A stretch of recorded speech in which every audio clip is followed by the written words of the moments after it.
Harshada good morning. और साथ साथ इस हफ्ते गाबा सर हम लोग की मदद कर रहे हैं। गाबा सर गुड मॉर्निंग। बस आ रहा हूं आपके पास, आज की निफ्टी बैंक की स्ट्रैटेजी गाबा सर सेट करके देंगे। दिक्कत भरा माहौल होता चले जा रहा है। एक्चुअली दबाव लगातार बढ़ रहा है और इनफैक्ट अगस्त का महीना जो खत्म हुआ है आशीष, 4% की गिरावट डाउ एस&पी में और 4.5% तक का नुकसान नैस्डैक ने झेला है। तो प्रेशर है और सितंबर सीरीज या फिर सितंबर महीने की शुरुआत भी लगातार कमजोर ही हुई है। दूसरा सत्र जहां पर हमने देखा प्रेशर बनता हुआ दिखाई दिया है। तो जैसे आप मेंशन कर रहे थे, डाउ में दरअसल पिछले 2 ट्रेडिंग सेशंस में 580 पॉइंट की गिरावट देखने को मिली है। कुल मिलाकर नैस्डैक ने 1.5% गंवाए हैं पिछले 2 ट्रेडिंग सेशंस में और एस&पी में भी करीब करीब 2% तक का कट देखने को मिला है। और एस&पी 4000 के नीचे जुलाई के बाद के लेवल्स के बाद हमने देखा है 4000 के लेवल को पार करता हुआ नीचे की तरफ। अब अक्रॉस सेक्टर्स प्रेशर देखने को मिला है क्योंकि जो फेडरल रिजर्व का स्टांस है वो हॉकिश रहेगा और कुछ समय तक हॉकिश रहेगा, ये ज्यादातर लोग अब समझ गए हैं। इसीलिए हमने देखा अग्रेसिव कट्स आते हुए दिखाई दिए। दूसरी तरफ कुछ और कंपनी स्पेसिफिक अपडेट्स भी आई हैं तो उसका भी प्रेशर देखने को मिला।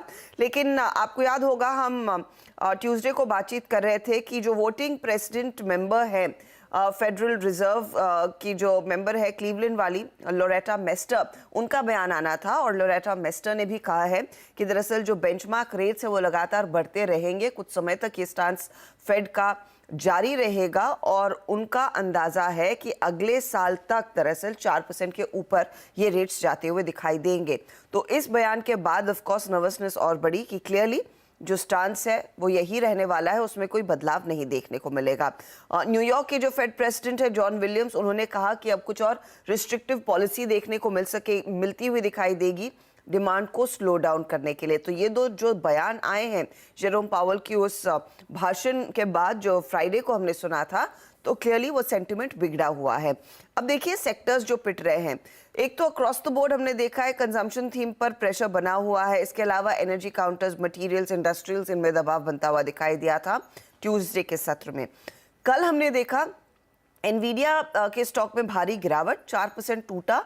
इनफैक्ट आफ्टर मार्केट आज में 6% से ज्यादा का प्रेशर बनता हुआ दिखाई दिया क्योंकि अमेरिकी सरकार ने कह दिया है एनवीडिया को कि वो चाइना और रशिया को चिप सप्लाई बंद करे। दरअसल एनवीडिया को एक लाइसेंस रिन्यू कराना था, उसमें यह बयान सामने निकल कर आया तो वो स्टॉक भारी भरकम करेक्ट होता हुआ दिखाई दिया। ये यूएस को लेकर डेटा पॉइंट आया। दूसरी तरफ जो डेटा पॉइंट निकल कर आया है वो यूरोप में। यूरोप का जो इन्फ्लेशन का आंकड़ा है वो रिकॉर्ड हाइस पर उभर कर आया है अगस्त के महीने में 9.1% पर, जुलाई में याद रखिएगा 8.9% के आसपास का था।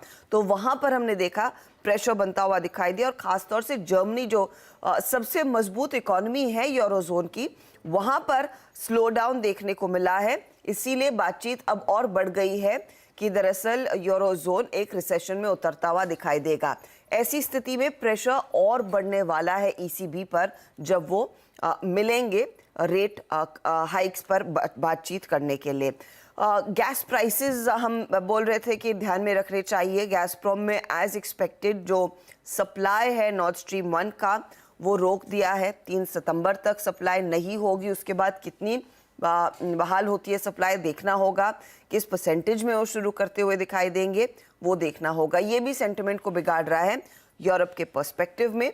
और ऑफ कोर्स एशिया फिगर्स पर आप ध्यान देंगे तो चाइना का जो पीएमआई डेटा आया वो भी इनफैक्ट 49.4% के आसपास आया है। वहाँ पर स्लो डाउन की चिंता है।